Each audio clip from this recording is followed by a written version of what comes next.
Hey, Space Watchers, and welcome back to our last report here from Prague. And if you hear some water drops, that's this time in the background because there's a fountain. It's not the rain. That makes the noise, not the rain. So we are not under umbrella.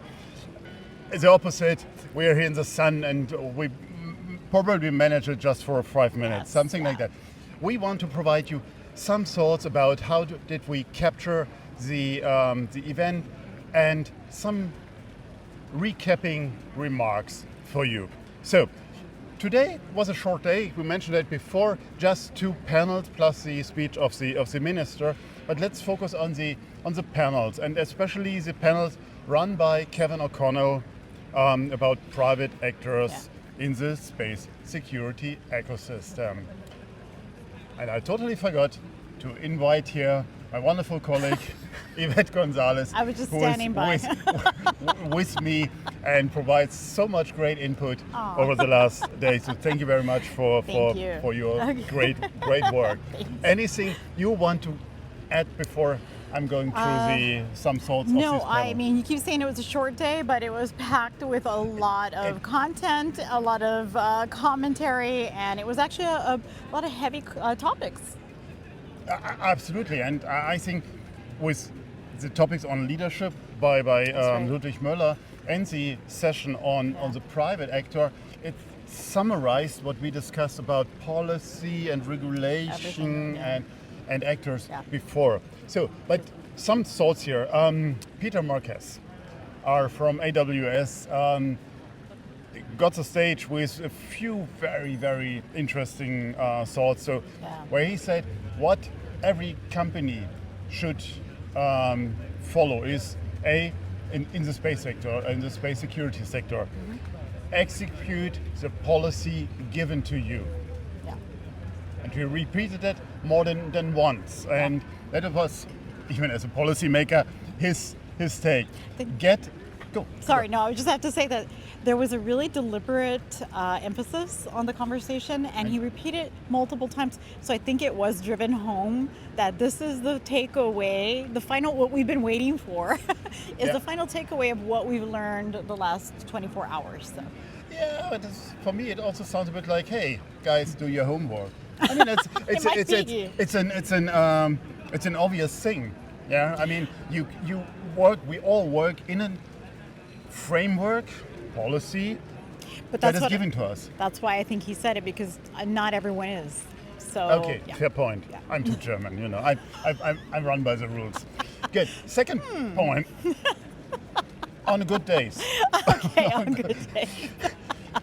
The second point was get a tech advisor in your team. Very important that you're not following a dream which is not achievable. Yeah, very good. And the third one, also very interesting, get an international economy advisor in the team. And he spoke, of course, primarily from an American point of view, but look at the international market. Absolutely. I mean, the American market is a huge one, no doubt. Yeah. But there's a market outside, and not just China. It's also, Europe. It's a huge market. Kevin O'Connell even summed up saying exactly that. When you look at the space economy, it's similar to any regular economy, which is you look at the different elements, supply and demand, market factors. So this was important to be said. Absolutely. Yeah. And they brought in a few sentences from the speeches from yesterday, from the dinner, that the space security economy or ecosystem, that we are not special. We are unique, but we are not special. Yeah. So rules, as you just mentioned, rules of economy apply the same way than to any other market. To everyone, yeah. Which is really evening the playing field. I think that's allowing people to know you can come in as a new nation, emerging nation in this economy, and trust us, everyone is starting from the same point. That's right. And then, they stress also the collaboration, specialization matters, that not everyone can do everything, also a very obvious thing. And something what I listened very carefully in was the Belt and Road thing. It was mentioned a few times in the context of China as a big adversary in this field, and they want to keep it. So Belt and Road, and why China is so successful in Africa in that case. And Peter from TRL said very clear, you're doing a lot of business in China. Europe did not even show up there. So, and China was the only alternative. They haven't been better because competing to nothing, so everything is, when you're in need, then everything is better. Well, I have to say, for that point, actually. And you have been in Africa. You should know that. Yeah, I spent over 2 decades in Africa, and I had many conversations here that were really enlightening, and being able to share, this is what I've witnessed for over 25 years in Africa, across many countries in Africa.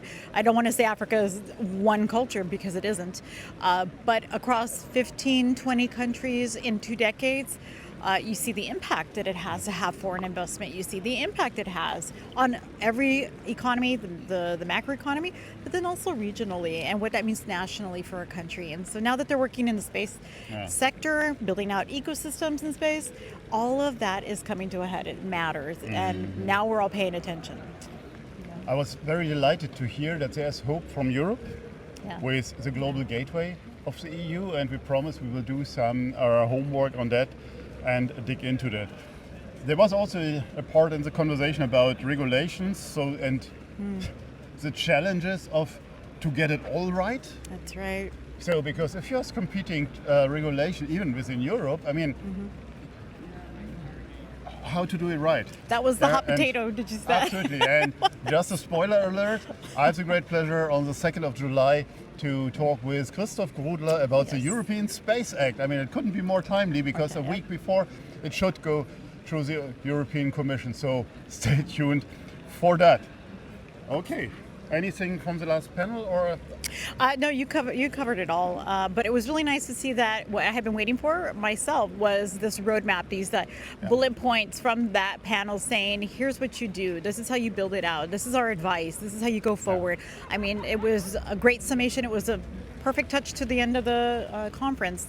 And I hope that we all go home and we process what that looks like, building out these teams and frameworks to move forward. Coming to action. That's a big thing, coming to action here. Yeah.